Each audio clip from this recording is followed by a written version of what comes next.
안녕하세요. 표준한마 이현우입니다. 어제는 유승민 새누리당 원내대표가 사퇴했고 오늘은 새정치민주연합 당직자 50명이 탈당을 선언했습니다. 유승민 대표는 자신이 꿈꾸는 보수를 얘기했고 탈당을 선언한 새정치 당직자들 신노 비판하면서 중도 개혁을 표방했습니다. 여당도 쪼개지고 야당도 갈라서는 걸까요? 갈등을 일시 봉합한 여당, 갈등이 새로 터져나오는 야당, 잠시 후 그 속내 들여다보겠습니다.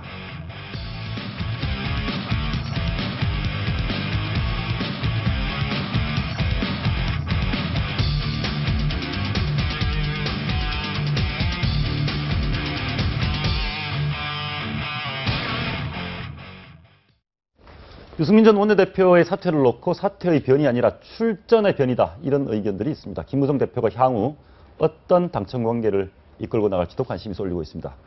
김대중 정부 시절 원내대표 맡았던 한화갑 한반도평화재단 총재 모시고 한 말씀 들어보겠습니다. 어서 오십시오. 예, 안녕하십니까.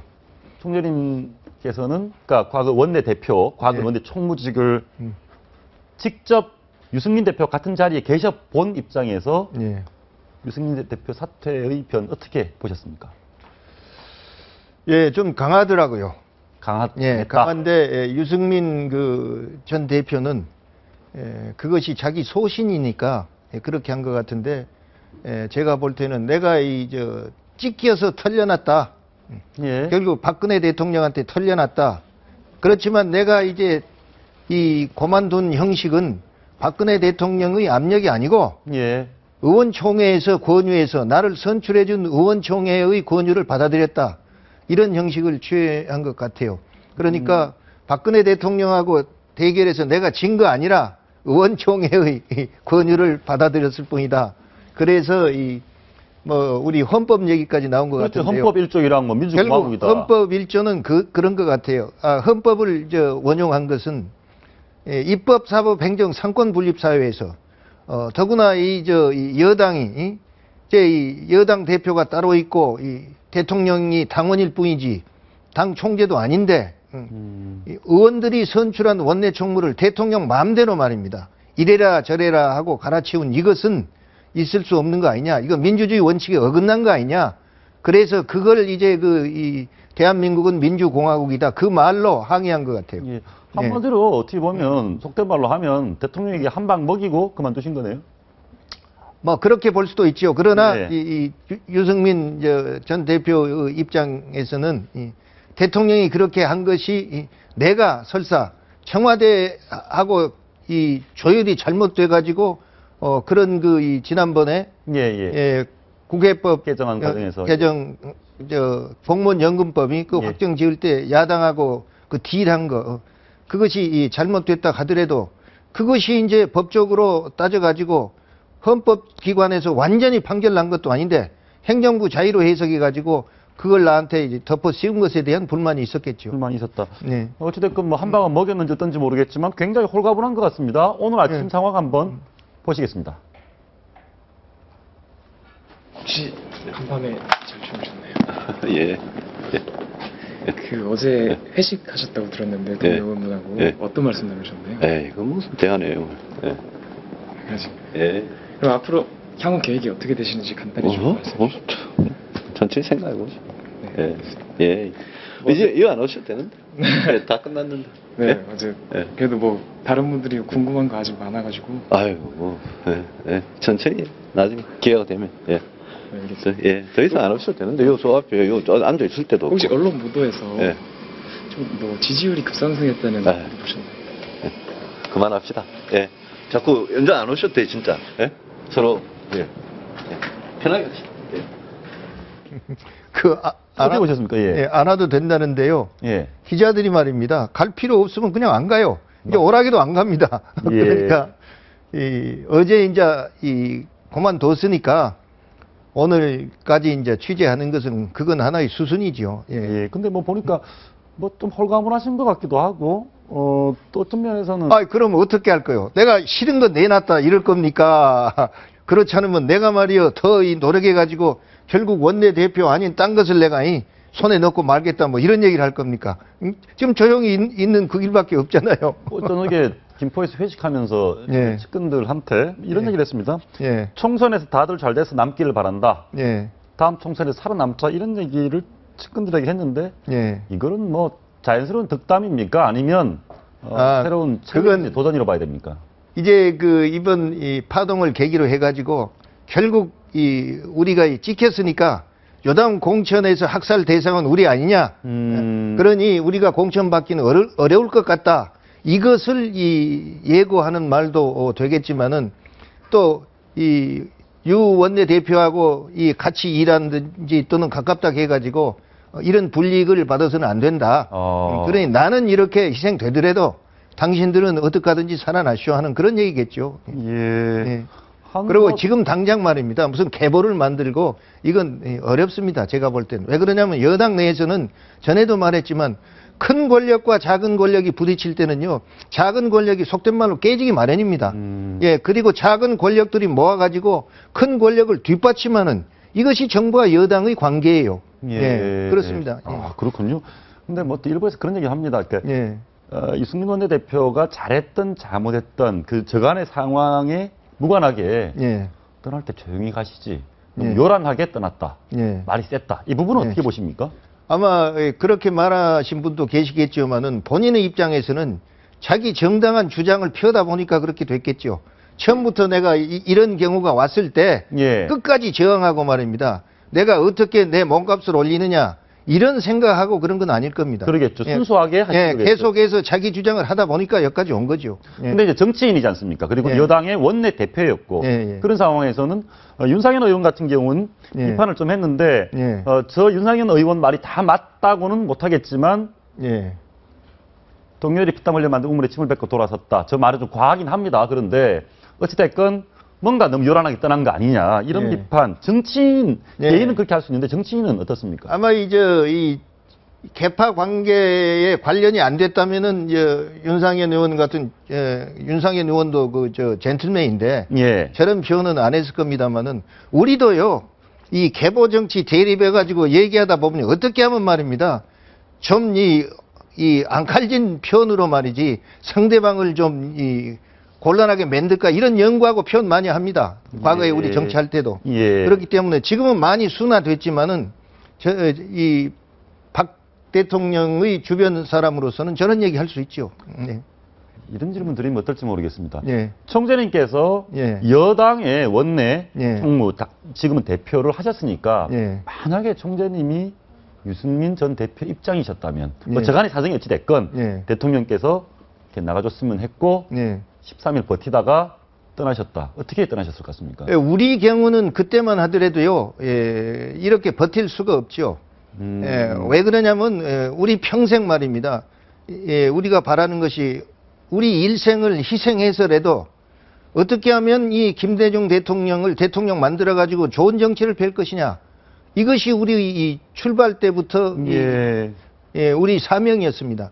그렇기 때문에 우리가 김대중 대통령이 되시는데 무엇을 기여할 것인가 이걸 생각했고 대통령 되신 다음에는 어떻게 하면 업적을 남길 수 있게끔 우리가 이제 보탬이 될 것이냐 그 연구를 한 겁니다. 예. 그렇기 때문에 결국 대통령의 이 말이나 행동은 무오류다. 정말로 지금 생각하면 어리석다고 말할지 모르겠어요. 그게 성경책인데요? 예, 무오류다. 전혀 잘못이 없다. 예, 그러니 무조건 복종하는 것이 우리가 할 일이다. 이런 생각을 하고 우리 자랐어요. 총재님 그러면 예. 김영삼 대통령, 김대중 대통령 때보다 예. 정말로 대통령직을 수행해서 뭔가 자기 뜻을 펴기에는 지금이 훨씬 어려워졌네요. 과거처럼 그렇게 당을 뭐- 통솔하는데 그런 면이 있겠죠. 그런데 이런 차이가 있습니다. 그때는요, 대통령이 당의 총재입니다. 예, 그러니까 모든 당직을 대통령이 임명합니다. 지금 어려워졌네요. 예, 그것도 아니니까. 그때도 형식은 이 원내 총무를 이 의원총회에서 선출했습니다. 예, 그러나 대통령의 내락이 없이는 이 후보도 못했습니다. 예, 우리 때만 해도 그랬어요. 예. 그리고 제가 그때 재선이었는데 원내 총무를 했어요. 3선 이상 총무를 합니다. 그렇죠. 예, 그런데 제가 재선인 때 원내 총무한 것은 대통령 사람이기 때문에 제가 원내 총무를 한 거예요. 예, 그러니 대통령 백으로 원내 총무를 했죠. 그러니 내가 충실하게 대통령을 보탬이 되도록 노력해야 되는 거죠. 그래서 그때는요, 전에도 제가 얘기했지만은 이 여야 그 원내 총무 회담하기 전에 제가 이 국회에서 우리가 어떻게 해야 되겠다 제 나름대로 안을 가지고 대통령한테 전화를 드려요. 예, 오늘 여야 총무회담이 있는데 의제는 이겁니다. 예, 근데 여기에 대해서 대통령님 생각을 말씀해 주십시오. 그럽니다. 그러면은 대통령은 반드시 말입니다. 한총무 생각은 어쩌냐 물으세요. 예, 그래서 제 생각은 이렇습니다 하고 말씀을 드리면은 합당하면은 그대로 해라. 이러시고 합당하지 않으면 보충을 해주세요. 이렇게 해라.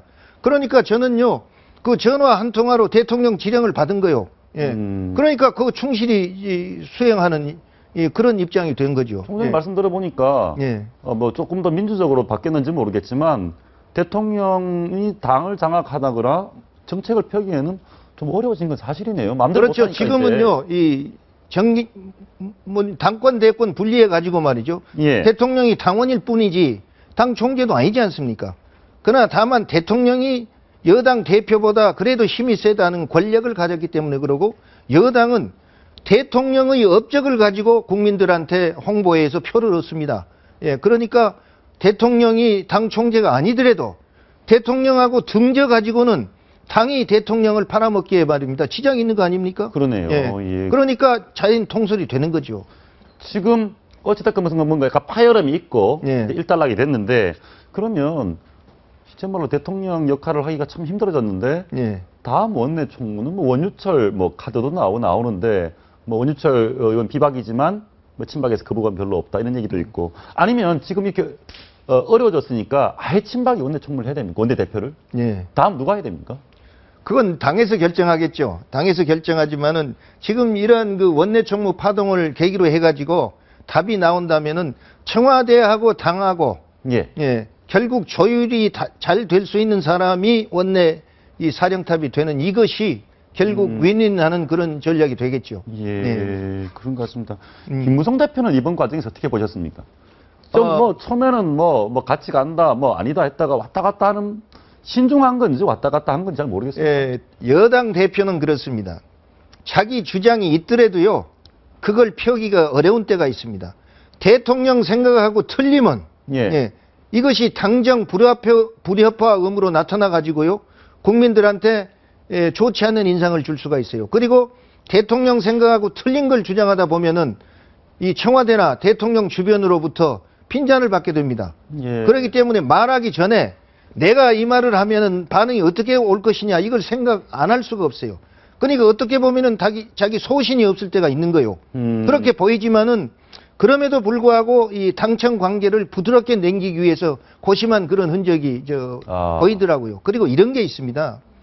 여당은 청와대 대통령의 그 뜻에 따라서 움직이는 그런 것이 비단 우리나라뿐 아니에요. 미국 같은데 민주주의 최선진국이라 하지만은 대통령 어느 당에서 차지하냐에 따라서 결국 여야 갈라지는 거 아닙니까? 맞습니다. 그리고 예. 공격하고 말이죠. 예. 대통령 옹호하고 그건 어느 나라나 마찬가지입니다. 그러니까 여당에서 말입니다.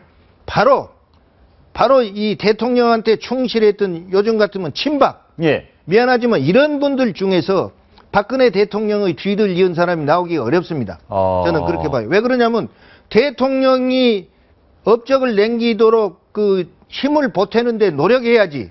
내가 내 정치적인 성장을 위해서 대통령의 권력을 활용했다 그러면 주변에서부터 저거 저대로 놔두면 안 된다. 조자라, 잘라라. 이렇게 됩니다. 그러니까 한 발짝도 못 나가고 좌절돼요. 그러니 대통령의 뜻에 맞춰서 행동하다 보니까 자기 소신은 없는 거고 그러다 보니 대통령 물러나게 되면은 다른 사람들이 그 사람을 지도자로 인정을 안 해주는 거예요. 그러니까 역대 대통령 다 그렇습니다. 대통령이 존재할 때는 실세들이요. 그러니까 대통령 그만두면 전부 사라져가요. 그리고 다음 리더십은 이 비주류라든지 대통령하고 말입니다. 이 조금 생각이 달라가지고 자기 주장을 폈다든지 이런 사람들을 국민들이 소신이 있는 사람으로 알아주는 거 아닙니까? 그러면 지금 상황에서 김무성 대표보다 유승민 대표가 전 원내대표가 그런 면에서는 더 부각이 된 거죠. 그러나 결국 당정이 같이 협조해 나가는 데 있어서는 그런데 조금 매끄럽지 못했다. 이런 걸 봤고 그리고 저는 결코 말입니다. 유승민 전 대표가 그런 그 비난도 있습니다. 그러나 청와대도 말입니다. 대통령을 포함해서 유승민 대표하고 이 관계가 꼭 잘했다고 그런 생각 가지면 안 됩니다. 그렇죠. 그래서 청와대고 저는 이 대통령께서요. 이제는요. 임기도 절반밖에 안 남았습니다. 예, 이제는 앞으로 말입니다. 이 당하고 관계에 있어서 또 이런 불협화음이 나오면은 대통령한테 불리합니다. 또 예. 쫓아내야 될 겁니까? 예, 그러니까 대통령이 좀 더 폭넓게 포용하시고 업적을 남기는 방향으로 하고 지금 요번에 대통령께서 국무회의 때 말씀하셨죠. 내 정치를 하려고 한다. 근데 저는 그걸 나쁘다고 생각 안 합니다. 대통령도 보조하면서 내 정치를 통해서 성장하려고 하는 거 이거 정치인의 자세고 욕심입니다. 그런 욕심이 없다면 아까 말씀드린 그거 졸졸 따라다니다 끝나는 거예요. 예. 그러니까 진짜로 이 자기 정치를 하려는 사람은 대통령이 업적을 쌓도록 도와주면서 자기도 성장하는 이런 걸 해야 돼요. 어렵네요. 예, 그런 면에서 지금 강요들이 말입니다. 저는 특히 경제 강요들. 예. 최경환 예, 부총리가 이런 이 경제가 지금 좋아진다는 보장도 없고 나빠졌단 말이 많이 나오는데 지금 이대로 놔두고 내년 총선에 나오겠다 이렇게 한다면은 대통령을 제대로 보좌한 것도 못 될 것이고 본인한테도 플러스가 안 돼요. 그렇기 때문에 이제 금년 1년 정말 열심히 해서 업적을 남기고 대통령한테 이런 공과가 있다는 걸 국민들한테 얘기하게 만들어 드리고 그리고 나도 이렇게 성장했으니 말이에요. 표 좀 많이 주시오. 이렇게 나와야 그 윈윈하는 전략이 되는 겁니다. 그렇기 때문에 이제는 소신 있게 하는 것이 대통령을 거스리는 것으로만 생각할 것이 아니라 자기 성장을 위해서 대통령의 뜻에 따라서 열심히 하는 이런 자기 정치 이것은 장려해야 된다고 좀 봅니다. 예. 당청 관계가 그렇게 대통령께서 업적을 남기시려면 결국 당청 관계가 원활해야 되는 거 아니겠습니까? 그렇죠. 그러니까 경제 관계는 경제 강요가 있잖아요. 그 사람들이 열심히 해줘서 업적이 나와야 대통령의 업적이 되는 것이지. 대통령이 그 장관을 대신해서 거기 부처의 국장, 그렇죠. 부장 예, 통솔할 예. 수는 없는 거 아닙니까? 근데 미안한 얘기지만요. 제가 아는 어떤 부서에서는요. 일자리 창출을 위해서 예산을 확보해 줬어요. 근데 그 예산을 줘야 일자리 창출을 하는데 그 공무원들하고 무슨 감정 대립이 있어가지고 그 돈 지출을 안 해준 거예요. 예. 이런 경우도 있습니다. 그러니까 이건 대통령이 주장하는 일자리 창출에 보탬을 주는 행정이 아니라 공무원이 내 감정 가지고 내 공무원 정치를 하는 거예요. 아이고. 이런 것이 시정돼야 됩니다. 예. 그리고 부처에서요 장관 말이 영이 서려면은 장관이 국장, 과장 다 임명권을 가져야지요. 예. 그렇게 해야 따라오는 겁니다. 그래야 업적이 냈고. 그러니까 과장만 돼도 말입니다. 장관이 있다 곧 나갈 사람인데 왜 내가 그 사람한테 아부하고 따라다니냐 이러고요. 나는 딴 데서 말이야 빽이 있는데 이렇게 되면은요 대통령이 아무리 장관을 말입니다 동료해도 업적 남기기가 어렵습니다. 결국은 그 비선이랄지 네. 정상적인 과정이 아닌 쪽으로 뭔가 인사청탁, 인사되는 이 부분이 바로 잡혀야 된다는 말씀이시네요. 저는 비선이 실제로 그 움직인지 아닌지 모르겠지만 예를 들어 어디 부처 같으면요 장관이 전부 인사권을 가졌어요 옛날에. 예. 예. 그리고 이 김대중 대통령 때는요 심지어 지난 군사정부 때 말입니다 정보부 육국장 한 분도 다 누구라 말이요 우리도 데려다 중앙정보부에서 고문하고 그런 분들도 김대중 대통령이 당선될 때 공언했다고 해서 전부 일자리 줬어요. 예. 네, 전부 일자리 줬습니다. 그런 분들까지 옆에서 우리 탄압한 사람한테 왜 자리 주고 말이요. 우리는 평생 야당만 했는데 말이요. 우리한테는 안 주냐고 항의도 있었어요. 예. 그러나 전부 자기 능력에 따라서 다 일자리 줬어요. 예. 이런 것들이 저는 국민 총화나 화합이나 예. 그리고 이 책임을 주면은 완전하게 그 일을 소화해낼 수 있을 만큼의 권한도 주는 거. 예. 이런 걸로 해서 박근혜 대통령이 남은 2년 반 동안 이제는 전반기 이런 것을 교훈 삼아서 말이죠. 예, 만회를 좀.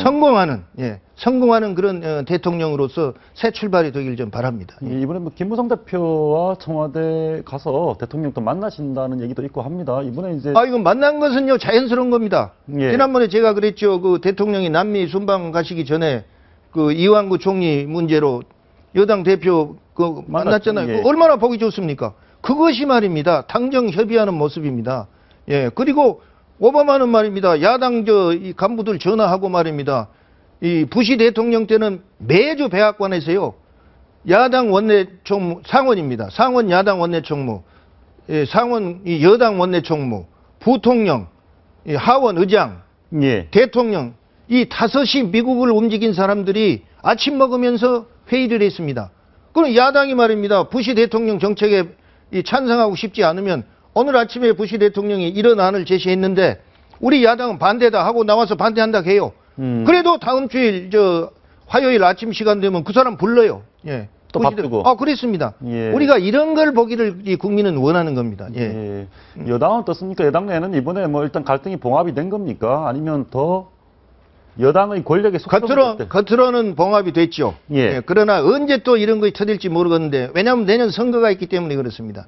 예, 정치인의 생명은요, 요 다음에 국회 들어오는 겁니다. 그래야 연장이 됩니다. 그것이 방해받을 때는요, 수단 방법을 가리지 않고 나서게 됩니다. 그렇기 때문에 그 공천 과정이 공정하면은 승복을 하죠. 그냥 공정하지 못하면 승복을 안 하는 겁니다. 예. 다음 총선에 목을 메고 여차하면 나갈 수도 있는 분위기 야당 얘기인 것 같습니다. 예. 오늘 뭐 야당에서 일부 뭐 당직자 호남 쪽에 50명 탈당 선언도 하고 예. 당 얘기도 나오고 뭐 그렇습니다. 이건 결국 그리 될 겁니다. 이것이 이 발전적인 해체고 창조적인 파괴입니다.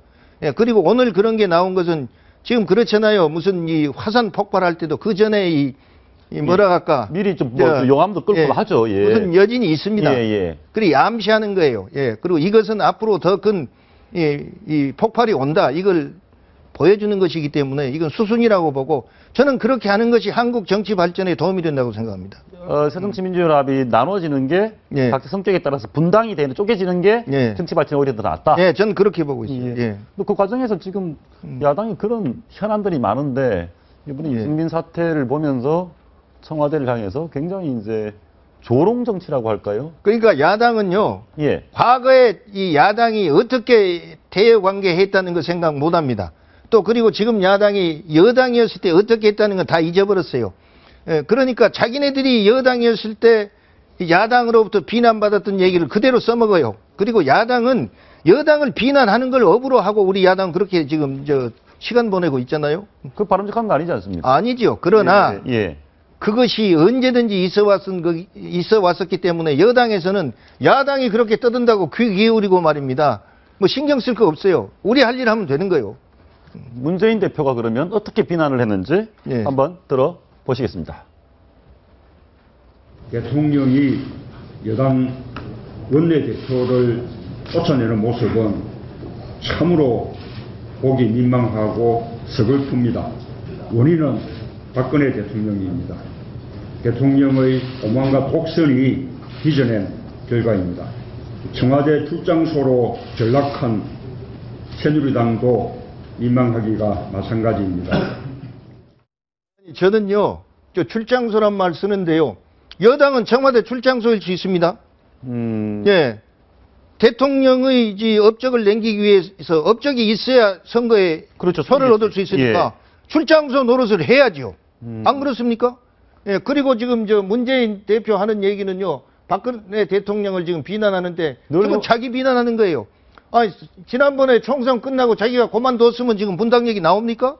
분당 얘기가 나올 리가 없는 거 아닙니까? 자기가 그만 안 둬서 이런 사태 야기해 놓고 이제 남의 얼굴에 침 뱉는 얘기는 자기가 하고 있잖아요. 오만과 독선 이 얘기는 스스로 돌아봐야 된다. 그럼요. 지금 뭐 혁신위원회 있다지만 거기서 내놓은 안 보면 이거 실현 가능성이 없어요. 한 달에 2개씩 내놓는데 10개 내놓으면 5개월 걸릴 거 아닙니까? 그럼 5개월 당 전부 가버리면 문재인 물러나란 얘기는 숨어요. 그러니까 문재인 대표를 위해서 시간 끌기 하는 거 아니냐 이런 오해를 받고 있잖아요. 대표님 마지막으로 어떻습니까, 총재님? 야당 얘기가 지금 나왔으니까 야당 전망이랄까요? 지금 혁신위가 계속 시간을 끌고 있는데 야당은 이대로 가면 안 됩니다. 빨리 이 야당 내에서요 좋은 생각을 가진 사람들이 나와가지고 신당을 만들어야 돼요. 그래서 이것이 본래 야당의 자세다. 이것이 여야 협조하는 자세다. 이것이 애국하는 자세다. 이걸 보여줘서 이것이 새 정치다. 이걸 실천에 옮겨야 돼요. 저는 그래야 내년에 말입니다. 정치 판도를 바꾸고 우리 정치를 한 단계 업그레이드하는 거. 이런 그 정치 패러다임을 창출할 수 있다. 이렇게 보고 있습니다. 말씀하셨으니까 하나만 더 물어보겠습니다. 지금 야당이 뭔가 이렇게 탈당을 하고 분당을 하면 결국은 전국 정당, 개혁 정당이 아니라 호남 신당이 되는 거 아니냐 이런 얘기에 대해서 어떻습니까? 지금 야당 내 움직임 보면은요, 전국 정당으로서 발돋움할 것 같아요. 그런데 제가 영 말입니다. 전국 신당으로서 발돋움이 어려우면 호남당이라도 해라 이거요. 그래가지고 근거를 마련하고 호남당이 왜 중요하냐? 전국에 흩어져 있는 소위 호남에 원적을 둔 사람들이 야당을 지금까지 지탱해 왔어요. 안 그렇습니까? 그렇습니다. 서울도 그렇고. 예, 그렇기 예. 때문에 호남이 없으면은 지금 야당이 없는 거요. 예. 이러기 때문에 이 원조가 제대로 둥지를 틀고 있어야 이것이 파급되어 간다. 그 의미였어요, 저는. 예, 그렇습니다. 그런 측면이 있네요. 예, 예. 앞으로 야당 어떤 식으로 분화하는지 한번 지켜보겠습니다. 예, 예. 총재님 오늘 말씀 감사합니다. 예, 감사합니다.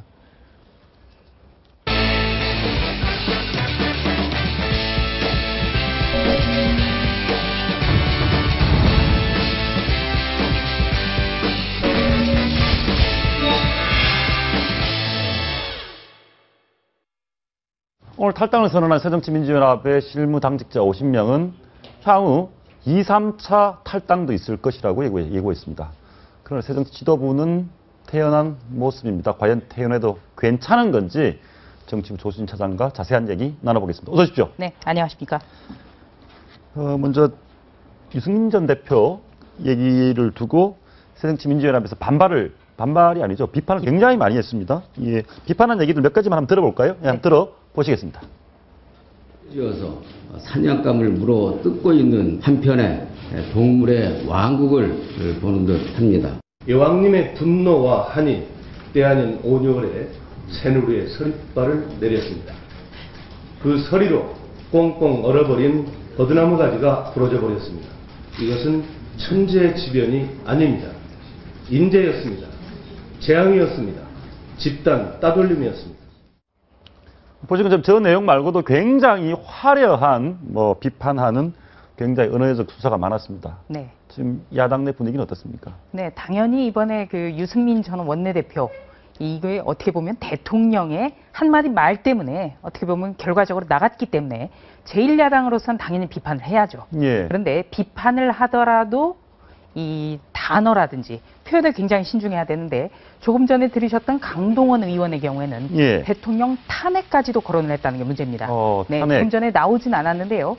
오늘 발언 중에 제가 가장 좀 문제가 있었다고 생각하는 발언은 국민과 언론이 대통령의 마지막은 탄핵의 일밖에는 안 될 거다 이렇게 주장을 하고 있다. 탄핵할 사안은 아니. 그리고 또 한 가지는요. 예. 바로 2003년에 열린우리당 시절에 노무현 전 대통령을 지금의 그 새누리당의 전신이죠. 한나라당이 탄핵했을 때 그 울고 또 이거는 민주주의에 대한 훼손이다. 이렇게 비판했던 거에 비교하면 예. 이런 사안에 대해서 또 어떤 식으로든 국민이 선출한 대통령에 대해서 탄핵 발언을 해서는 안 되는 거죠. 예. 그리고 이 강동원 의원님 저는 참 개인적으로 좋아하고 굉장히 친한 분인데요.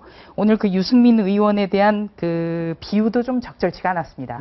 유승민 원내대표에게 버드나무 가지가 부러졌다 이렇게 얘기를 했는데 예. 이 유승민 전 원내대표는 버드나무 같이 이렇게 휘는 분은 아니었고요. 예. 또 한 가지는 이 유승민 전 원내대표가 버들 유자가 아니에요. 아니죠. 예. 그래서 약간 그런 비유도 조금 의아한, 예. 좀 적절한 비유가 아니다 그렇게 생각을 저는 했습니다. 어떻게 보십니까? 그러니까 이제 여당에서 분란이 났습니다. 대통령도 상처를 입고 네. 상처를 입은 상황에서 야당에서 이런 언어적 수사, 심지어는 종북보다 심각하다, 여러 가지 이런 얘기들, 굉장히 약간의 막말까지는 아니지만 이 비판하는 게 야당 지지에 도움이 됩니까? 네, 우선은 예. 야당만 지지하는 층은 파고들기가 쉽지만 예. 확장성이 없다는 게 문제죠. 저런 말들에 대해서 야당 지지자들은 시원하고 좋겠지만 네, 당장은 그렇지만 예. 멀리 봐서 총선이나 대선까지 과연 이 폭넓은 중도층, 그러니까 선거 때가 돼서야 지지 정당이나 지지 후보를 결정하는 분들에게 과연 영향을 미칠 수 있을까? 네, 그리고 또 한 가지는 예. 조금 전에 한화갑 전 대표도 얘기를 했습니다만 이 문재인 대표나 지금 새정치민주연합의 지도부가 계속해서 박근혜 대통령을 독선과 불통, 오만 예. 이렇게 비판을 하고 있거든요. 그런데 바로 이런 박근혜 대통령을 비판하는 최고위원회도 지금 정상적으로 가동이 안 되고 있다는 게 문제입니다. 유승희 최고위원의 당무 복귀는 기약이 없고요. 예. 네, 그리고 주승용 최고위원도 복귀에 어떻게 보면 명분을 전혀 마련해주지 않으면서 이제는 사퇴한 것으로 볼 수밖에 없는 상황입니다. 아이고. 네. 예. 그렇기 때문에 계속 이 새정치민주연합에서는 당연히 대통령의 잘못은 비판하는 것이 이 야당이 할 일, 어떻게 보면은 책무기도 한데요. 네, 그러긴 하지만 이게 조금 속으로는 굉장히 불편할 겁니다. 불편하다. 그런 상황에서 나오는 것 같습니다. 어찌됐건 일부 예고는 됐던 건데, 어저께 실무 당직자 출신 50명이 탈당 선언을 했습니다. 예, 오늘 했네요. 예, 네, 오늘 오늘 기자회견 했고, 30분쯤 예, 했죠? 했는데 예. 이게 뭐 충격이 있는 겁니까? 어떻습니까? 이 정도 어떤 의미가 있습니까? 네. 이제 이 신당 문제가 가시화된다는 것을 보여주기 위한 어떤 조치입니다. 지금 여러 가지 어떤 그 행동, 이른바 액션 플랜이라고 하죠. 예. 네, 이런 게 갖춰져 있는데요. 예를 들어서 이런 겁니다. 어제 상황으로 유승민 전 원내대표, 그러니까 새누리당의 여당 상황은 일단락이 됐죠. 그렇죠. 네. 그렇다면 여기에서 뭔가를 한 방 내놔야 예. 아, 야당의 신당 논의는 이렇게 이루어지고 있구나 이렇게 생각을 하기 때문에 계속 유승민 전 원내대표 거취 문제가 결정될 때까지 행동을 좀 늦췄고요. 아, 그렇군요. 네. 그리고 예. 또 한 가지는 원래 새정치연합의 김상곤 혁신위원장이 원래는 오늘 이 혁신안을 발표를 할 예정이었습니다. 2차 혁신안. 예, 그렇습니다. 그런데 이 내용이 그제 밤에 거의 대부분 공개가 돼버리면서 네, 어제로 당길 수밖에 없었습니다. 그렇기 때문에 이 혁신안도 나왔고 또 여당의 유승민 전 원내대표 거취 문제도 결정이 됐기 때문에 오늘 제1차적인 선도 탈당대가 모습을 보인 겁니다. 그러면 나름대로 전략을 갖고 그렇습니다. 탈당, 날짜까지 예. 치밀하게 지금 조율을 하고 있고요. 탈당 선언한 관계자 얘기가 향후 2차, 3차 탈당이 계속 있을 거다. 이 얘기도 뭔가 전략을 갖고 움직이는 반증이겠네요. 네, 그렇습니다. 제가 취재한 내용을 쭉 말씀드리지만 예. 지금 어떤 날짜까지도 조율을 합니다. 아. 네, 일단 신당의 구체적인 모습은 10월이 돼야 나타날 겁니다. 네, 그때까지 어떤 작은 어떤 그 신당의 꿈틀거리는 모습을 보여줘야만 새정치민주연합에 대해서 국민들의 관심이 커진다는 거죠. 이런 전략하에 움직이는 거고요. 예. 그래서 오늘은 이 선도 탈당대 격으로 그 당직을 경험해본 전직들, 그러니까 실무 당직자는 현직이 아니라요. 예. 모두 전직인데 전직, 오늘은 이 1차 선발대 격으로 50명 정도가 오늘 그 선언을 한 겁니다. 예, 보통 선발대들은 뭐 좀 더 강성입니까? 어떻습니까? 국민희망 시대라는 이름을 갖고 나왔네요. 네. 이분들 어떤 분들입니까? 네, 한마디로 따지면 이 지역적으로는 호남 출신들이 많고요. 예. 또 한 가지는 이 정치 입문을 김대중 전 대통령 시절에 했다는 겁니다. 아, 그러니까 그렇군요. 옛 민주계라고 볼 수 있는 거죠. 그럼 어찌 보면은 어떤 뭐 60년 야당 얘기할 때, 전통 민주당 얘기할 때 그 뿌리에 가까운 사람들이네요. 그렇습니다. 일단 이 새정치민주연합이라는 당명 자체가 입에 잘 붙지 않는다라고 그렇죠. 하는 분들이고요. 예. 또 특이할 점은 이 지금의 새정치민주연합은 옛 민주당과는 매우 다르기 때문에 이번 4.29 재보궐선거 때 무소속 천정배 의원을 지원을 했던 분들입니다. 아, 천정배 의원을 지원을 했군요. 네. 그러니까 어떤 천정배 의원 자체가 대단한 어떤 보스 기질이라든지 리더십을 갖춘 분이 아니라 상대적으로 지금 새정치민주연합은 안 된다라는 그 차원에서 도운 예. 분들입니다. 예, 그러면 천정배 의원이 얘기하는 뭐 호남을 기반한 전국적인 뭐 개혁신당, 뭐 중도신당 뭐 이런 얘기에 그쪽으로 그림이 그려지는 겁니까, 이제? 네, 그렇습니다. 지금 야당에서는 이 박지원 의원이 얘기했다시피 한 4갈래 정도의 지금 나와 있네요. 나와 예, 있습니다. 천정배, 예. 네, 천정배 의원 같은 경우는 일단 호남을 중심으로 한 전국적 개혁 정당, 그리고 정대철 전 대표도 중도 수권 정당, 그러니까 중도를 내세워서 여당이 될 수 있는 정당, 그리고 박준영 전 전남도지사 같은 경우에도 합리적 개혁 세력이 함께하는, 다만 옛 민주계 세력이 주축이 되는 그런 예. 중도 정당. 김한길 의원 같은 경우에는 합리적 보수까지 껴안을 수 있는 중도 개혁주의 정당을 내세우고 있는데요. 예. 가장 재밌는 단어는 공통적으로 등장하는 말은 개혁과 중도. 중도, 그러니까 예. 합치면 중도 개혁인데 이 중도 개혁이라는 단어의 연원을 좀 설명을 드려야 될 것 예. 같습니다. 네. 저는 이 당원 당규를 굉장히 좀 유심히 보는 편입니다. 예. 왜냐하면 이 당원 당규에는 그 당이 나가야 될 노선과 가치관이 담겨 있기 때문인데요. 이 중도 개혁주의라는 것은 김대중 전 대통령이 1999년 새정치국민회의를 창당할 때 처음 넣었던 단어입니다. 아, 김대중 대통령이 그렇습니다. 처음, 예, 그렇군요. 왜냐하면 당시에는 보수까지 끌어안아야만 정권 창출이 가능하기 때문에 중도 보수 정당 그러면은 기존의 지지층이 굉장히 거부감을 갖게 되는 거죠. 그래서 보수적인 인사까지 껴안는 그런 단어로 개혁을 넣은 겁니다. 아, 그래서 중도 중도 개혁, 개혁주의라는 예. 것은 이 전통적 기반 아래 외연을 확대해서 일부 보수적인 측면 가진 그런 분들까지 넓히는, 그래서 이 중도 개혁 정당, 그러니까 옛날 진짜 민주당으로 돌아가자. 예. 한마디로 이런 겁니다. 아니 근데 말씀하신 데 보면 중도, 개혁, 합리 다 비슷비슷하고 다 공통적인 단어가 들어있으면 저 4갈래 분들이 하나로 합치는 건 가능합니까? 저 네 분들은 개인적으로도 굉장히 친한 분들이죠. 아, 그렇습니까? 네, 예. 일단 천정배 의원과 김한길 의원 같은 경우에는 15대 국회 입문 동기입니다. 네, 15대 인문 동기들이 당시에 뭐 김한길, 천정배, 정동영 뭐 이런 분들이 정말 다 왔었거든요. 예. 그때 이제 세피 수혈로 이른바 DJ가 15대 총선 때 그 공천을 했었죠. 그래서 그 특히 7명 정도가 백조회라는 모임을 만든 적이 있습니다. 백조요? 네. 예. 그래서 어떤 이 중도 개혁 정당의 어떤 쇄신 그룹을 한번 해보자. 거기에서 이제 1000신 정도 분화가 된 거고요.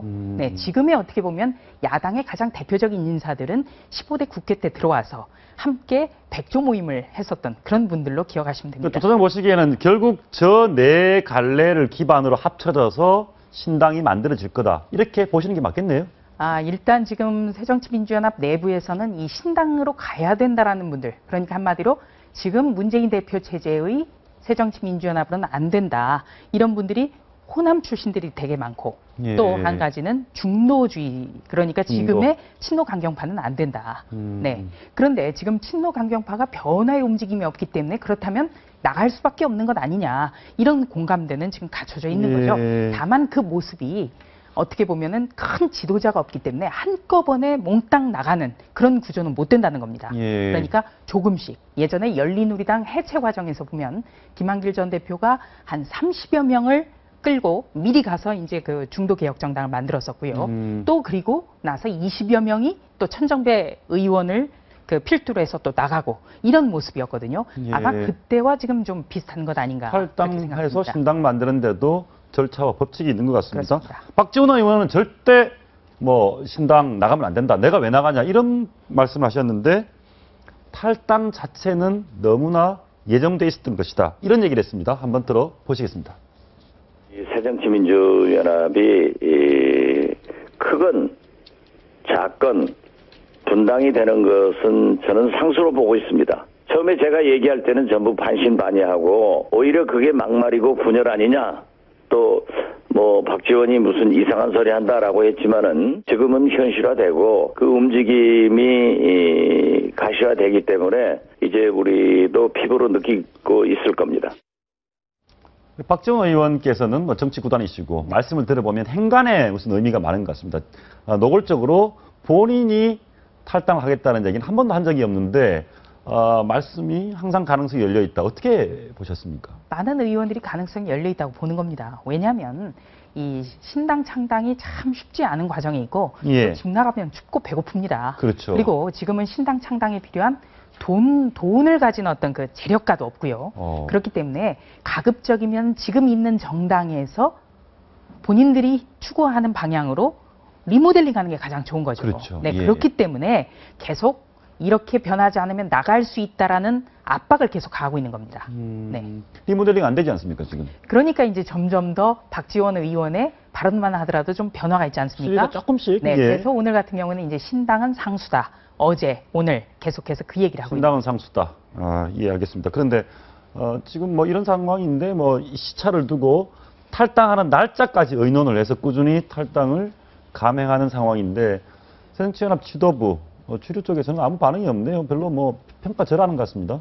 일단 그러니까 문재인 대표가 지난번에 한번 비공개로 쓰려다가 이제 공개는 됐습니다만 그 A4 용지 4쪽 분량의 당원들에게 보내는 서신 그 여파가 굉장히 큽니다. 예, 문재인 대표가 자신을 향해서 4.19 재보궐선거의 그 참패 책임론, 그러니까 책임을 어떤 형식으로든지 표명을 해라. 이런 분들을 구태 세력, 어떤 지분 나눠 먹기 이렇게 규정을 하고 이런 분들과 정치를 안 하면 안 했지 그렇죠. 타협하지 않겠다. 그 말은 떠나라는 얘기나 다름이 없는 거거든요. 네, 그렇기 때문에 그것이 결정적인 계기가 됐다고 볼 수가 있습니다. 떠나라 했는데 떠나니까 별 할 말이 없다? 이런 겁니까? 그러니까 떠날 테면 떠나봐라. 그 신당이 과연 뭐 순조롭게 성공을 하겠느냐 이런 거죠. 막상 떠나는 걸 보면 네. 좀 걱정도 되고 뭐 그 내부 단도리를 더 하거나 대책을 세워야 되는 거 아닙니까? 글쎄요. 예전에 열린우리당 시절을 그 반추해봐도 지금 문재인 대표나 친노그룹에서는 그렇게 크게 생각지 않을 겁니다. 크게 생각지 않는다. 왜냐하면은 예. 이 본인들이 추구하는 어떤 정치 철학 같은 거를 반영하기 위해서는 꼭 집권을 해야 된다기보다 정당이 있어야 된다는 게 무게를 두고 있다. 이런 평가를 많이 받고 있기 때문입니다. 예, 그러면 지금 새정치민주연합의 주류 쪽에서는 혁신위 활동에 기대를 하고 있는 겁니까? 뭐 내놨네요. 2차 혁신안 내용, 뭐 최고위원회 폐지하고 사무총장 폐지하고 가능합니까? 근데 이게? 결과적으로 이번 그 2차 혁신안 참 기대를 했습니다만 한마디로 당대표의 권한을 제왕적 총재처럼 만든 권한입니다. 그렇습니까? 그렇습니다. 사무총장 폐지하고 하는 게 당대표 권력을 제왕적으로 만드는 겁니까? 쉽게 얘기해서 김대중 전 대통령도 여당의 총재 시절에도 누려보지 못했던 권한들입니다. 그렇습니까? 네. 예, 설명 좀 그러니까 이 해주시죠. 출입 기자들이 굉장히 섬세하게 하나씩 읽어봐야 되는데요. 예. 우선 이 가장 중요한 것은 이 혁신위가 지도부 체제를 내년 4월 총선까지는 유지한다라고 못 받고 있다는 겁니다. 네, 비주류 측에서는 지금 4.29 재보궐선거 참패에 대해서 어떻게든 책임을 져야 된다고 지금까지 압박을 해왔고 그것이 당 내홍의 시발점이 됐습니다만 예. 이번 혁신안도 역시 이 문재인 대표에 대해서 책임론은 전혀 언급하지 않은 채 내년 4월 이후 지도부 개편을 담고 있습니다. 그렇다면 총선 공천 권한은 당대표가 다 누리는 거죠. 그러네요. 네, 그리고 예. 또 한 가지는 총선 공천을 심사할 수 있는 이 후보자 추천위원회 구성의 모든 권한을 대표에게 준 겁니다. 그렇다면 어떻게 보면 중도 비노계가 이 의심하고 있는 부분, 어떻게 보면 중도 비노 쪽을 향해서 쇄신이란 이름으로 칼을 들이댈 거다. 이런 부분들이 실현될 수 있는 장치를 마련을 해놓은 거죠. 예. 네. 그리고 또 한 가지는 사무총장을 폐지한다? 일견 이것이 지금 사무총장 논란이 크게 되니까 이 제도를 없애자. 자, 그렇다면 사무총장 같은 경우는 모든 당무로 움직이는데 사무총장을 없앤다면 이것은 당대표가 일일이 당무에 다 관여할 수밖에 없습니다. 그러네요. 그리고 또 한 예. 가지는 일정 시간을 두고 총무본부장이라는 이름을 바꾼다? 이름만 바꿔서 갈등이 해결이 되겠습니까? 그러네요. 네, 사무총장이 그렇다면 지난번에 김경엽 의원 때문에 문제가 됐던 이 수석 사무부총장 문제는 또 어떻게 해결하겠습니까? 본질은 이 이름 문제가 아니라 본질적으로 기능과 권한을 어떻게 하고 인선을 어떻게 하느냐가 문제가 되는 겁니다. 네. 그리고 또 한 가지는 이 20일 날 중앙위원회가 있는데요. 중앙위원회는 뭐냐? 바로 전당대회에서 논의할 수 있는 당원 규정을 의결하는 기구입니다. 당원 개정을 하려면 전당대회를 일일이 못 여니까 그렇죠. 중앙위원회를 통해서 하는 건데요. 여기에서 사무총장제 폐지 문제라든지 또는 당대표의 권한을 대폭 강화하는 방안이라든지 이런 걸 통과시킨다는 보관인데 이 중앙위가 400여 명으로 이루어졌습니다만 지금 분포를 보면 그냥 쉽게 말해서 비노계가 훨씬 많습니다. 그렇기 때문에 통과될 가능성은 굉장히 희박하죠. 그렇게 되면은 문재인 대표나 김상곤 혁신위원장 같은 경우에는 다시 한번 제동이 걸리게 될 겁니다. 조 차장 얘기와 굉장히 비슷한 얘기를 해석을 추미애 최고위원이 해줬습니다. 비유를 한번 들어보시겠습니다. 음식이 짜다 그러면 소금을 다 버려버리면 또 음식 만들 수 있어요? 적절한 비유인 것 같은데요. 네. 근데 막상 이 사무총장을 없애야겠다 이 말이 어떤 문제가 있는지 또 실현 가능성이 좀 없다 이런 부분이 다 알 텐데 최재성 사무총장은 하겠다 수용을 하겠다고 합니다. 한번 들어볼까요? 한번 들어보시겠습니다. 어떤 혁신도 희생은 필요합니다. 그 희생은 자발적 헌신이 뒷받침됐을 때 더욱 의미가 있습니다. 혁신위의 사무총장 폐지안에 대해서 사무총장으로서는 적극적으로 수용하는 입장입니다. 저 말씀만 고지고대로 놓고 보면 뭐 주류 측에서 제사를 도려내는 참마 속은 아니죠. 비유는 적절하지 않고 제사를 도려내는 듯한 희생을 감수하고 있다 이런 얘기거든요. 네, 그렇습니다. 이게 표면적으로는 그렇습니다만 우선 20일 날 중앙위원회에서 이 방안이 통과될 가능성은 매우 낮습니다. 네, 그리고 또 한 가지는 이 정말 최재성 사무총장이 더 진정성 있게 호소를 하려면 애초에 문제가 됐던 총선 불출마 부분에 대해서 확실하게 밝혀야 되는 거죠. 어떻게 보면 아주 나쁘게 본다면 이 방안이 실현 가능성이 없기 때문에 받아들일 수 있다. 이런 거 아니냐라는 게 이제 중도 비노계의 문제고요. 시각이고요. 다시 한번 이 새정치민주연합의 혁신위의 내용을 조금 압축해서 설명을 드리면 첫 번째는 총선 공천의 이 선출직 후보자의 심사를 도맡아서 하는 이 공천의 실질적인 그러니까 창구죠. 여기에 인선을 대표가 갖습니다. 첫 번째는. 그리고 두 번째는 이 지금 지도부의 임기를 내년 4월 총선 때까지 유지하는데요. 문재인 대표 같은 경우는 이미 대선 후보가 목표이기 때문에 내년 총선 이후에 그만두겠다고 공언을 했습니다. 그러네요. 네. 그리고 또 한 가지는 대선 후보로 가려면 1년 전에 대선 1년 전에 그 당대표직을 내려놓아야 되는 당원 규정이 있습니다. 예. 그렇다면 결과적으로 내년 4월까지는 문재인 대표 체제를 확고하게 다시 한번 힘을 실어준 거고요. 예. 그리고 세 번째로는 지도부 개편, 그러니까 현재 최고위원이 이 계파별로 나눠져 있기 때문에 각 지역이라든지 직역별로 대표를 뽑아서 지도부를 새롭게 구성하겠다. 물론 겉으로는 이게 참신할 수 있습니다만 그렇다면 그 새로운 지도부 구성을 누가 하느냐. 여기에 대해서는 침묵하고 있다는 것도 문제입니다. 네, 기자들이 물어봤거든요. 그렇다면 새롭게 구성되는 이 직역별, 지역별 대표는 누가 임명하는 거냐?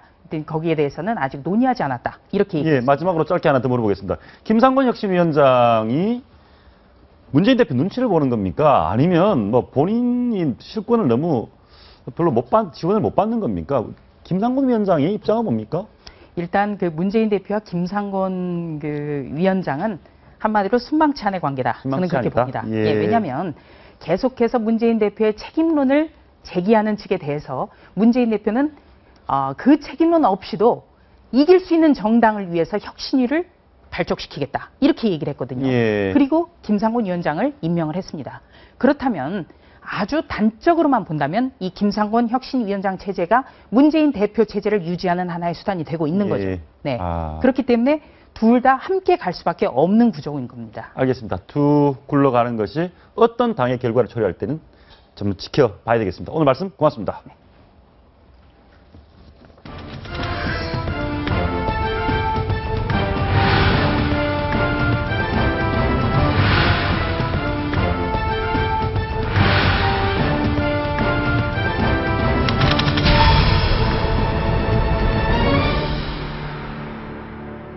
이번 일을 계기로 당이 더욱 단단하게 하나로 결속하고 애당심으로 협조해 주시기 바랍니다.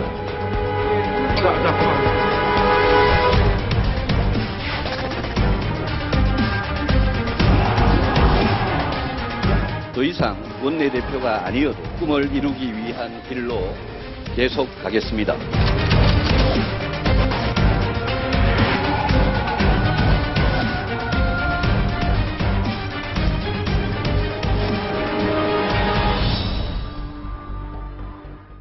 유승민 전 원내대표 박 대통령에게 맹공을 퍼붓고 물러나면서 혼돈이 빠진 건 정치권뿐만이 아닙니다. 새누리당 지지층, 이른바 보수층들도 유승민의 새 노선에 지지를 해야 할지 아니 박 대통령 계속 지지해야 할지 이런 혼란에 빠졌습니다. 논객 세 분 모시겠습니다. 이진공 경희대 개공교수, 여상원 변호사, 그리고 젊은 보수의 대표죠. 윤주진 자유공방 대표 모시고 보수층의 마음 한번 들어보겠습니다. 어서 오십시오. 예, 안녕하세요. 보수층, 보수 논객 아니십니까? 이번 결과에 따라서 당장 오늘 제일 화제가 됐던 게 유승민 전 원내대표가 지지율 굉장히 올랐습니다. 이거 어떻게 해석이 됩니까? 한 11%가 지난주보다 확 올랐죠. 11%포인트가 올랐습니다.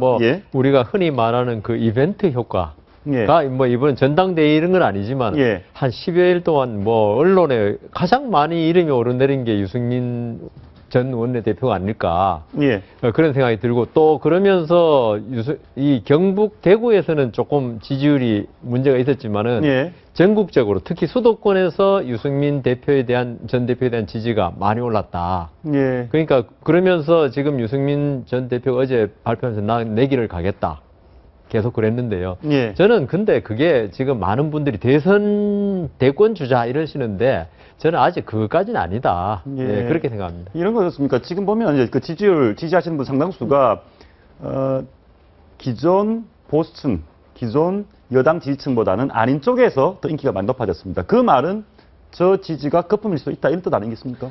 그러니까 지금 아까 여 변호사 말씀처럼 컨벤션 이펙트에다가 또 언더독 이펙트까지 해가지고 지는 쪽에 그러니까 약한 쪽에 그러니까 대통령이 너 나가 이러는 바람에 어쩔 수 없이 나갔다 밀려나갔다 이런 측면에 대해서도 동정표도 있을 거고 또 이제 골수 대통령 지지자라든지 아니면 또 새누리당 지지자가 아닌 사람들 중도라든지 아니면 또 야당 지지자들로서 볼 때는 소신 있고 대들 줄 아는 사람이다 이렇게 아닌 건 아니라고 말할 수 있는 사람이다. 이런 데 대해서 또 이제 박수 보낸 것도 있고, 근데 바로 그거죠. 대들어서 얻는 표는 예. 당장 지명도를 높이는 데는 이제 성공하는데 그 이후에도 이제 앞으로 정치적으로 성장해 나가야 될 사람이거든요. 근데 그거는 앞으로 자기 과제지 이번에 이 효과 가지고 그것까지도 자신에게 저절로 와지는 건 아니거든요. 예. 그런 측면에서 보면 여하튼 이름을 알리는데 전국적으로 이름을 알리는 데는 성공했다. 인상 지어지는 데는 성공했다. 그러나 예. 그 이후에 정말 큰 정치인으로서 클 수 있느냐 없느냐는 앞으로 유승민 전 원내대표가 어떻게 해나가느냐에 달려있지. 이번 이 성과 가지고 그것까지 되는 건 아니라니까. 물론 그건 이제 그렇게 볼 수 있을 것 같은데 윤 대표 어떻습니까? 젊은 보수의 입장에서 유승민 대표가 어떤 보수의 새로운 아이콘, 뭔가 기존의 보수를 좀 더 향상시킨, 뭔가 업그레이드한 새로운 보수 그렇게 보십니까? 아마 이제 뭐 아까 말씀하신 것처럼 수도권 중심의 젊은 층 사이에서는 기존 박근혜 대통령에 대한 실망감이라든지 특히 이번에 메르스 사태에서 겪었던 어떤 피곤함을 유승민 원내대표에게 투영을 시키는 것은 분명히 있을 거라 생각을 합니다. 하지만 우리가 뭐 2011년, 12년 당시 안철수 씨의 그 지지율을 한번 저희가 상기해 보면 사실 이 지금 여기 나오는 이런 지지율이라고 하는 것들은 차기 대선에는 큰 의미는 없을 거라는 게 제 생각이고요. 그리고 일단 기본적으로 핵심 지지층이라는 개념이 일단 형성이 된 다음에 그 다음에 중도로 표를 확장해 나가는 게 이게 선거의 정통법인데 유승민 전 원내대표는 이번 기회에 어떻게 보면 보수의 핵심 지지층과는 더 멀어진 경향도 있기 때문에 보수의 핵심은 더 멀어졌다. 그러니까 이 부분을 어떻게 해결하느냐가 상당히 난제가 될 거라고 생각을 합니다. 핵심 지지층은 아예 핵심 지지층으로부터는 유승민 대표가 더 멀어졌다. 보수. 그래, 그건 뭐 그럴 수 있는데 지금 우리 윤진희 대표 말씀 중에서 안철수 의원하고 비교하는 거는 조금 제가 이의가 있는 게 안철수 의원의 옛날 지지율은 그 어떤 신비주의적인 지지율이었고 그게 지상으로 내려오니까 금방 그게 깨져버리니까 환상이 깨져버리니까 된 거고 이번 유승민 전 대표 같은 경우는 계속 정치를 해왔고 그 다음 거기서 현실 정치인은 박근혜 대통령과 어떤 대립각을 세움으로써 얻은 그거기 때문에 조금 다른 성격이 있지 않는가. 그리고 그 핵심 지지층 여기는 뭐 어떤 경우라도 그리고 아까 대구 경북이라고 그랬지 않습니까? 대구 경북의 그 어떤 이 뭐라면 트렌드가 어떤 그 젊은 사람이나 좀 지위가 밑에 있는 사람이 어른한테 대드는 걸 상당히 나쁘게 보는 경향이 있거든요. 그래서 저도 이번에 저도 고향이 대구니까 대구 쪽에 이제 어른들한테 전화도 받고 이렇게 여쭤보니까 그런 뜻에서 유승민 전 대표가 아주 나쁜 사람이다. 어떻게 어른한테 대들 수 있느냐. 이런 정서가 있더라고요. 그래서 아까 우리 윤 대표 말씀하신 핵심 지지층 그러면 바로 그런 분들이거든요. 거기에서는 조금 멀어질 가능성이. 그러니까 유승민 전 대표의 어떤 이념이라든가 모든 걸 떠나서 어른한테 대들면 안 된다. 지금 심지어 연세 드신 분 중에 대통령 나라님이라고 하는 분 아직도 있거든요. 그럼 이러면 어떻습니까? 지금 유시민 전 장관이 해석했을 때는 엘리트주의, 엘리트의 한계를 꼽았는데 그 엘리트주의 한계라는 것이 보수층들에게서는 어떤 평가를 받을지 한 번 더 들어보시죠. 유승민 원내대표가 왜 이렇게 버팅기고 있을까 이렇게 생각해 보면 엘리트주의예요. 난 잘났어, 나 엘리트야. 내 맘대로 해야 돼. 이게 아니고 정말 아닌 일은 안 해도 되지 않아? 정말 자존심이 상하고 비굴하게 느껴지는 일 이런 거 엘리트들이 잘 못하거든요. 어떤 정치적 손익계산이라든가 자기의 앞으로의 정치적 행보에 대한 유불리 대한 계산이 아니라 이거에 대한 계산이 아니고 그런 개성을 가진 사람으로서는 자연스러운 인간적 반응이라는 게 제 판단이에요. 대통령의 권력이라는 위력 앞에 자기가 꿇어야 되기 때문에 이 굴욕감을 엘리트들은 감당을 못해요. 굴욕감을 엘리트들은 감당을 못한다. 젊은 보수 입장에서 보면 어떻습니까? 저 엘리트주의라는 것이 기존 젊은 보수 입장에서는 어떻습니까? 오히려 열광하는 쪽 아닙니까? 글쎄요. 근데 엘리트주의라는 표현 자체가 저는 좀 안 맞는 것 같은 게 유승민 의원이 정치를 벌써 10수년을 해온 분이고 권력에 따라서 언제 숙여야 되고 언제 버텨야 될지를 정확히 알 거라고 저는 생각을 하기 때문에 이번 이 버티기, 예를 들어서 13일간의 버티기가 유승민 의원의 어떤 개인의 감성이나 자존심 문제로 해석하는 거는 아주 정치를 순진하게 해석하는 거라고 생각을 하고요. 유승민 의원은 사실 이번 기회에 본인이 원했던 바, 본인이 지향했던 정치의 이상을 사실은 그려냈죠. 그게 옳고 그른 거를 떠나서. 또 저는 뭐 그렇게 보는 건 좀 무리가 있는 것 같습니다. 예, 유승민 대표가 정치적 생각을 갖고 뭔가 정치적 전략을 폈다 이렇게 보는 의견에 동의하십니까? 그런데 만약에 유시민, 유승민 비슷하네 형제주도. 예. 어쨌든 유시민 전 장관이 말한 대로 엘리트주의라면 그다음에 그 엘리트주의라는 것이 자의식이 강하고 뭐 굴복하기 싫어하고 이렇다면 저분은 정치를 못합니다. 왜냐하면 정치라는 것은 타협의 산물이거든요. 예. 그렇잖아요. 그 대화를 통해서 양보할 건 양보하고 수용할 건 수용하고 또 자신이 잘못했던 걸 인정할 건 인정해야 되는데 나는 엘리트니까 남의 내가 굴복을 못한다든지 이렇게 되면 그 독선적이 되는 거죠. 그다음에 예. 저분이 혹시 이런 게 있을지는 몰라요. 왜냐면 그 집안 배경이라는데 자신이 또 그 여러 가지 그 학교라도 이런 그렇죠. 배경을 보면 어떤 우월주의에 빠질 수는 있어요. 뭐 나는 학교 남보다 나오셨고, 잘났다. 박사고, 예, 그렇죠. 그러니까 박 대통령도 잘났지만 나도 잘났다든지 이런 우월주의는 가질 수 있는데 바로 그런 것도 저분이 똑똑하다는 반면에 바로 저런 것이 앞으로 정말 큰 대중 정치인으로 크는 데는 그게 장애 요인이 될 수밖에 없죠. 저는 유시민 전 장관의 말에 동의를 좀 하기 힘든 게 유승민 전 대표가 박근혜 대통령이 그 말 하고 난 바로 다음 날 뭐라고 그랬습니까? 좀 포용력을 좀 용서해 주시고 마음을 풀어주시라고 예, 근데 지금 유시민 전 장관 말이 하면 절대로 그런 걸 못한다고 그랬는데 유승민 전 대표 그렇게 했거든요. 여러분 이거 들었습니까? 그 당시에 마음을 풀어주시고 얘기할 때 그도 앞뒤 문맥을 다 보면 나는 열심히 했는데 오해하고 계시네요 하면서 그때도 숙인 건 아니다. 근데 그게 이제 그렇게 말하는 거는 내가 어떤 대통령이 뭐라고 그랬냐면 자기 정치한다. 나를 버리고 그런 말에 대한 그 대답이지. 그거 가지고 내가 무지하게 잘했고 대통령은 그걸 잘 모른다. 이런 뜻은 아니라고 보고요. 거기서 방점은 대통령이 내가 나름대로 열심히 하고 있는데 이걸 오해를 하신 것 같은데 너그러운 마음으로 좀 다시 한번 품어주십시오란 말인데요. 저는 그렇게 보고 있습니다. 근데 유승민 전 대표에 대해서 뭐 서울대학교 경제학과 나오고 뭐 KDI 출신이고 그래서 상당히 엘리트주의라는 말이 시중에 많습니다만은 저는 유승민 전 대표가 고등학교 1년 선배인데 고등학교 때 그것도 좀 알거든요.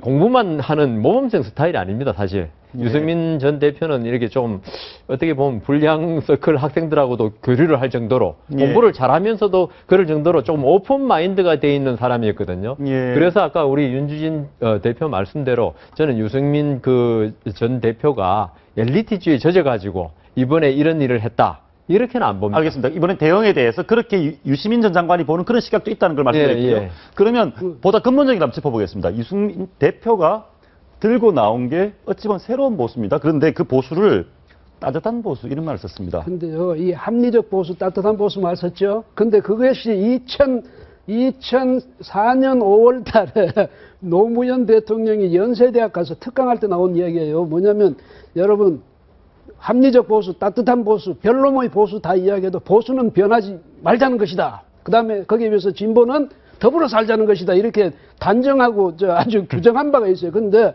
그래서 무슨 얘기냐면 유 전 대표가 말하는 합리적 보수, 따뜻한 보수라는 것이 어떤 것인지 그 개념을 분명히 밝혀줬어야 되고 그것이 또 만약에 당의 원내대표로서 그런 이야기를 하려면 당내에서 그동안에 의원들과 그런 데 대해서 충분한 어떤 교류라든지 거기에 대한 논의라든지 같이 공동으로 연구한다든지 이런 과정이 있어야 되는데 근데 여 변호사님이 봤던 고등학교 때 유승민 있잖아요. 거기에서 만약에 거기에서 묶인다면 오히려 저같이 유승민을 잘 모르는 사람이 보는 게 현재 유승민을 이해하는데 더 정확할 수도 있어요. 그래서 그런 걸 볼 때 유승민 전 대표는 어쨌든 그런 식으로 개념을 새로 만든다든지 자신이 몸담고 있는 보수 정당의 틀을 이 프레임을 그런 식으로 자기 의도대로 바꾼다든지 이런 것은 확실히 말하자면 그야말로 아까 이야기했던 엘리트주의일 수가 있고 우월주의일 수가 있어요. 근데 그것이 충분히 그런 사람들하고 같이 교감도 하지 않고 논의도 하지 않고 이렇게 자기 주의 주장을 바로 일방적으로 내세운다는 점에서는 그렇다는 얘기입니다. 근데 제 기억에도 따뜻한 보수, 정권이 어려울 때마다 따뜻한 보수라는 표현을 많이 써왔습니다. 어떻게 보십니까? 유승민 전 대표가 얘기하는 따뜻한 보수가 뭡니까?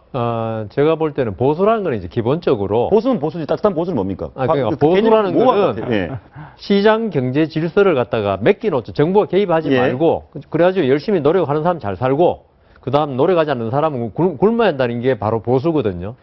그에 반해 진보는 이 능력이 없는 사람이 국가가 개입해서 그 사람도 기본적으로 살게는 해줘야 한다는 게 진보는 간단하게 말하면 따뜻한 보수라는 건 결국은 이 전체적인 시장 경제의 큰 틀은 국가가 개입하지 않대. 예. 사회적으로 이 처진 사람, 이 사람들은 국가가 도와줘서 인간적인 생활을 하게 해줘야 한다는 거거든요. 그건 보수도 얘기합니다. 그러니까 그게 따뜻한 보수라는 거죠. 아니, 그런 차가운 보수도 그 정도는 아니, 합니다. 보수는 본래는 그 미국에 근데- 가면요. 예. 제가 조금만 더 하겠습니다. 미국에 가면 그 진짜 보수들, 그 티파티 같은 경우는 예. 아주 엄격합니다. 국가가 절대로 개입해서는 안 된다고 생각하죠. 예. 그러니까 유승민 전 대표의 말도 따뜻한 보수라는 것은 박 대통령이 어떻게 보면 생각하는 복지 정책 하고 같은 거라고 저는 보거든요. 예. 그래서 바로 여 변호사님 하시는 말씀 그 자체가 지금 우리가 추구해온 그래서 지금 현재 새누리당이나 박 대통령이 펼치고 있는 이 보수가 바로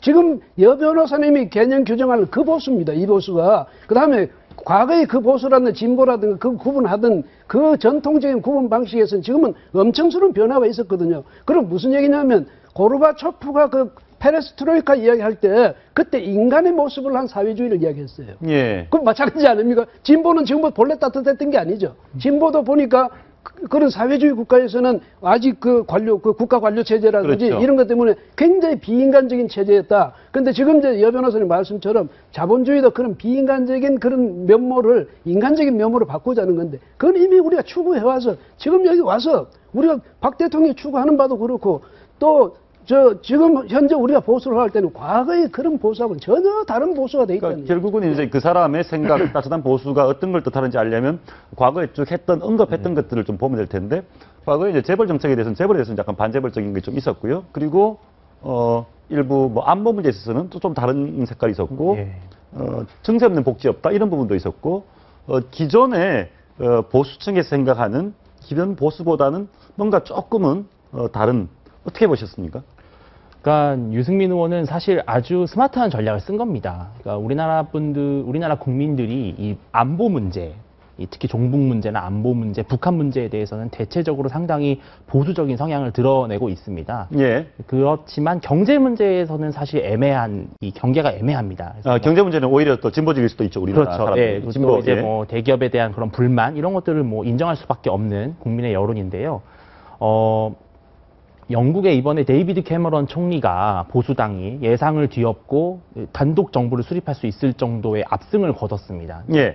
데이비드 캐머런도 사실은 따뜻한 보수, 합리적 보수 이런 것들을 내거는 정치인인데 캐머런 총리가 했던 연설이나 정강 정책들을 보면은 우리나라에서는 상상도 할 수 없을 만큼 시장주의적이고 보수적인 내용들로 채워져 있습니다. 그러니까 진보든 보수든 약자가 살기 좋은 사회, 그리고 열심히 일하면 정당한 보상을 얻는 사회를 만드는 그 이상은 저는 똑같다고 보는데, 진보는 그 방식을 결과를 재분배하는 데 있어서 정부의 권력이 개입을 해서 획일적으로 하는 것이고, 보수는 그런 환경을 조성해주자. 열심히 일을 하면은 얼마든지 위로 올라갈 수 있는 그런 역동적인 사회를 만들어주자는 것인데요. 우리나라에서 지금 주로 본인이 합리적 보수다, 따뜻한 보수다라고 말씀하시는 보수 정치인분들은 사실 좀 더 정교하게 들어갔을 때는 보수가 아닌 진보 혹은 좌파적 형식의 정책들을 옹호하면서 마치 그것들이 기존의 보수보다 뭔가 더 세련돼 보이고 더 뭔가 인간미 있어 보이기 때문에 그렇게 위장을 하십니까? 저는 그런 의미에서 우리나라가 정말 진정한 보수적 이념이 바로 서려면 이런 따뜻한 보수, 합리적 보수라고 하는 수식어가 너무 좀 남용되지 않았으면 좋겠다. 저는 아까 좀 전에 말하다가 말았는데 박근혜 대통령과 유승민 전 대표의 아까 따뜻한 보수 이념 같다고 아까 우리 이 교수님도 말씀하셨는데 차이가 또 있습니다. 제가 볼 때는 박근혜 대통령은 이 따뜻한 복지주의를 이야기하시면서 이 가진 자에 대한 견제 이거를 해서는 안 된다는 주의고요. 유승민 전 대표는 이 복지를 이루기 위해서는 이 가진 자에 대해서 국가가 개입해서 그 사람들이 일정 부분 희생을 하게 해야 한다. 여기서 큰 차이가 나요. 그게 바로 유승민 전 대표가 했던 증세 없는 복지는 허구다. 이 말에 정확히 드러나는 거죠. 그럼 이렇게 비교하면 어떻습니까? 정통적으로 우리가 경제를 놓고 좌우, 진보, 보수 얘기할 때는 성장 중심, 분배 중심 이렇게 보지 않습니까? 근데 지금 새정치민주연합 같은 경우에서는 과거에는 분배를 얘기했는데 요즘은 소득 얘기를 하거든요. 그러니까 성장이냐 분배냐가 아니라 성장이냐 소득이냐. 근데 이 소득 위주 성장, 소득 얘기를 할 때 그 부분과 묘하게 유승민 대표의 전 대표 얘기랑 겹치는 부분이 있습니다. 그 부분은 어떻게 보십니까? 근데 이제 우리 경제 논쟁이 이제 성장과 분배냐에서 이제 어쨌든 성장이 있어야만 분배가 가능하고 예. 어떻게든 분배가 있어야지 성장도 가능하다는 거에는 여야가 이제 거의 합의를 한 것 같습니다. 그 부분에 대해서는 별로 이견이 없는데 이제 문제는 뭐 예를 들어서 지금 뭐 우리나라의 진보 진영은 대기업이나 고소득자에게 더 많은 증세를 물려서 그 세금을 국가 재정으로 가져온 다음에 그거를 약자들에게 나눠주자라는 그렇죠, 예. 거를 주장하는 거고요. 보수는 그게 아니라 전반적으로 경제 전체가 파이가 커져서 일자리도 많아지고 산업도 더 발달이 돼서 사회적 약자들이 예. 더 좋은 일자리를 가질 수 있게 해주자라는 건데요. 근데 지금 우리 사회에서 지금 아까 말씀드렸던 것처럼 따뜻한 보수, 합리적 보수라고 하는 분들이 내거는 정책들이 보면 원래 보수가 지향해야 될 그런 파이를 키우고 산업을 발전시키고 또 그러려면 규제를 풀고 뭐 경제 혁신을 위한 정부의 여러 가지 정부 지원 정책이 있어야 되는데 그런 것들로 지금 포커싱을 하는 것이 아니라 그동안 진보 진영이 주장해왔던 증세라든지 뭐 법인세 인상이라든지 이런 것들이 자꾸 포커스를 맞춘다는 거죠. 예. 근데 그런 것들을 주장하는 게 국민들 입장에서는 저 사람은 뭔가 다른 보수 같네. 저 사람은 뭔가 깨어있는 것 같네. 라는 이미지를 자꾸 주려고 하는 게 저는 또 하나의 포퓰리즘이라고 생각합니다. 알겠습니다. 또 하나 포퓰리즘. 마지막으로 그 얘기만 물어보겠습니다. 그럼 유승민 대표가 보수의 어떤 상징, 아이콘 이런 부분 일정 정도 계속 끌고 갈 수 있다고 보십니까? 그러니까 지금 유승민 전 원내대표는 보수의 시각에서 보수의 자기가 스탠스를 보수에 두고 보수를 개선해 나가고 보수를 발전시켜 나가자는 게 아니라 기본적으로 보면 저분은 어쩌면 진보의 시각에서 진보의 스탠스에서 보수 쪽의 일정한 가치를 수용해주는 이런 의식을 갖고 있는지 아닌지 그걸 제가 잘 모르겠거든. 예. 그래서 우리나라 보수 진보라는 것은 지금 서로 혼용이 되어서요. 서로 자기 정체성을 주장할 수 없는 그 정도로 지금 같이 혼돈이 되어 있는 이런 상태라고 저는 봅니다. 예, 유승민 원내대표가 전 원내대표가 보수의 아이콘이 될지는 조금 더 앞으로 행보를 한번 지켜보도록 하겠습니다. 오늘 말씀 고맙습니다. 고맙습니다. 표현 한번 마치겠습니다. 시청해주신 여러분 고맙습니다.